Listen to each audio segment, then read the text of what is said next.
मधुकर के नए उपन्यास नटखेला और बन्ना गोसाई का हुआ लोकार्पण। अपने समय के अनेक प्रश्नों का समाधान है नटखेला। अनामिका। मिठनपुरा स्थित मंजुल प्रिया के सभा कक्ष में प्रसिद्ध गीतकार डॉक्टर महेंद्र मधुकर के 8वें उपन्यास नटखेला उर्फ बन्ना गोसाई का नव संचेतन प्रस्तावना संस्कृति संगम के तत्वावधान में आत्मीय लोकार्पण संपन्न हुआ। विषय प्रवेश में डॉक्टर संजय पंकज ने कहा कि इस उपन्यास में लोक के कई ऐसे संदर्भ हैं जो आज लुप्त प्राय हैं।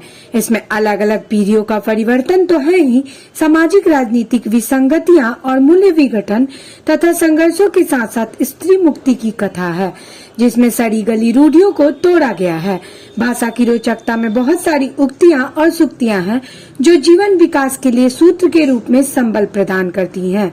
कथा के माध्यम से जो संवेदनात्मक विस्तार इसमें है वह प्रेरक और चिंतनीय है। मुख्य अतिथि डॉक्टर अनामिका ने लोकार्पण करते हुए विस्तार से कहा कि अपने समय के अनेक प्रश्नों का समाधान है यह नटखेला उपन्यास। इसमें बहुत सारे आत्मविक्षण के क्षण है। सामरस्य की अवधारणा में लिखा हुआ सा प्रतीत होता है। यह उपन्यास आज की कई सामाजिक जटिलताओं की गांठें खोलता है। अपने अध्यक्षीय संबोधन में डॉक्टर शांति सुमन ने कहा कि डॉक्टर महेंद्र मधुकर का उपन्यास लेखन हमें चौंकाता है, क्योंकि ये एक बड़े और समृद्ध गीतकार के रूप में लोकप्रिय रहे हैं।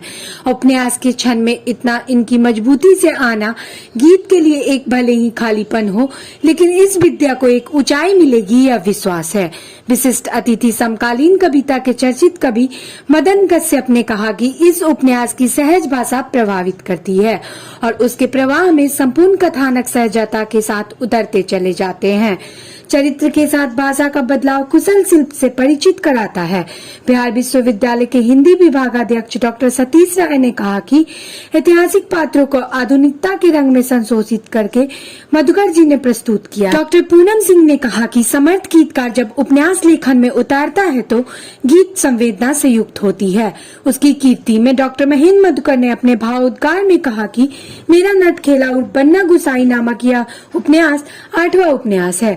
बन्ना गोसाई एक केंद्रीय पात्र है जिस पर सारे प्रयोग हुए हैं। 3 पात्र हैं। उपन्यास में जुड़ी हुई 3 कहानियां हैं और ये तीनों कहानियां एक बिंदु पर अंत में आकर मिलती हैं। बन्ना गोसाई संगीतकार बनना चाहता है, लेकिन परिस्थितियों की चोट खाकर उसे तरह तरह से कभी पुरुष नर्तकी के रूप में, कभी मंदिरों में भजन गाकर जीवन यापन करना पड़ता है। Doctor Ramesh Ritambhar, Sharda Charan, Uday Narayan Singh, doctor Vandana Vijay Lakshmi, doctor Mrinalini Loknath, doctor Chitranjan, doctor Sonal, doctor Chetna Verma, Ganesh Prasad Singh, doctor Veermani Rai ने अपनी शुभकामनाएं दी और उद्गार व्यक्त किए। लोकार्पण के अवसर पर मिलन कुमार, मानस दास, मौली दास, आरती कुमारी आदि की महत्वपूर्ण उपस्थिति रही। स्वागत डॉक्टर सुनीति मिश्र तथा संचालन संजय पंकज ने किया। डॉक्टर मृणालिनी ने विद्वान वक्ताओं के संबोधन को रेखांकित करते हुए धन्यवाद ज्ञापन किया। तमाम लेटेस्ट खबरों को सबसे पहले देखने के लिए सब्सक्राइब करें डिजिटल न्यूज 20।